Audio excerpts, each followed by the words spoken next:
বাগেরহাটের কচুয়ায় বাংলাদেশ জাতীয়তাবাদী যুবদলের ৪৭তম প্রতিষ্ঠাবার্ষিকী উপলক্ষে বর্ণাঢ্য কর্মসূচি পালিত হয়েছে। কচুয়া প্রতিনিধি এস.এম. তরিকুল ইসলাম জানান, ২৮ অক্টোবর সকাল 11:30টায় উপজেলা যুবদলের উদ্যোগে বিজয় চত্বরের পাশে ভৈরব নদীতে মাছের পোনা অবমুক্ত ও উপজেলা চত্বরে বৃক্ষরোপণ কর্মসূচি অনুষ্ঠিত হয়। বিকেল 4টায় বর্ণাঢ্য র্যালি বের হয়ে কচুয়া প্রধান সড়ক প্রদক্ষিণ করে বিজয় চত্বরের কাছে অনুষ্ঠিত হয় পথসভা। পথসভায় সভাপতিত্ব করেন উপজেলা যুবদলের সদস্য সচিব শেখ মহিউদ্দিন।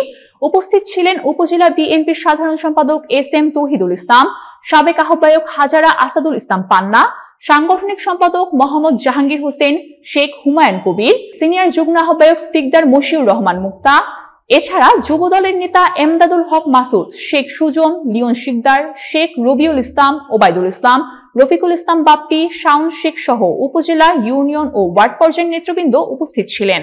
প্রতিষ্ঠা বার্ষিকী উপলক্ষে আজকের এই আনন্দ র্যালি এবং আলোচনা সভার সভাপতি উপস্থিত আছেন কচুয়া উপজেলা বিএনপির সাবেক সভাপতি, বাগেরহাট জেলা বিএনপির সদস্য হাজরা আসাদুল ইসলাম পান্না।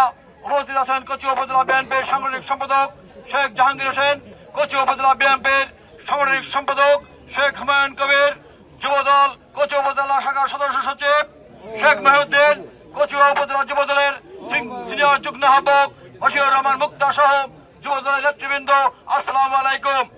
যে সমস্ত নেতৃবৃন্দ এই 16টি বছর হাসিনা সরকারের নির্যাতন, হামলা, মামলা স্বীকার করে এই দল থেকে কেউ আওয়ামী লীগে যোগ দেয় নাই, কেউ দেশ নেত্রী বেগম খালেদা জিয়ার এবং তারেক রহমানের আপনার নির্দেশনা অমান্য করে নাই, যারা রাজপথে রয়েছে তাদেরকে জানাই শত কোটি সালাম।